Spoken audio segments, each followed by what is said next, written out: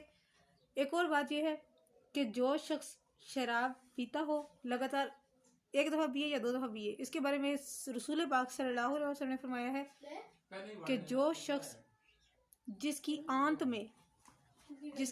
میں ایک قطرہ بھی شراب کا ہوا تو وہ دوزخ میں جائے گا. جس کے پیٹ میں قطرہ بھی شراب کا ہوا وہ دوزخ میں جائے گا. 40 دن تک اس کی نماز قبول نہیں ہوگی. نمبر 3، شراب پینے والا انسان اگر وہ اس حال میں مرے کہ ایک دن اس نے شراب پی ہے اور 40 دن مکمل نہیں ہوئے، 40 دن کے اندر اندر اس کی ڈیتھ ہو گئی، تو وہ ڈائریکٹ دوزخی ہوگا. وہ اپنے پیٹ میں آگ لے کر گیا. اس کا ثبوت آپ کو اس انسان کی موت کا، اس شرابی کی موت کا دنیا میں بھی ملے گا، اور آخرت میں تو خیر ملنا ہی ملنا ہے. لیکن لوگ آخرت کی نہیں سوچتے ہیں، تو اس لیے اللہ تعالیٰ کچھ چند ایک چیزیں دکھا دیتا ہے، دنیا میں ہی دکھا دیتا ہے انسان کی، آیا وہ دوزخی ہے جنتی ہے. یہ تھی میری آج کی پوسٹ. برائے مہربانی صدقہ جاری کی نیت سے شیئر کیجیے گا. جزاک اللہ خیر.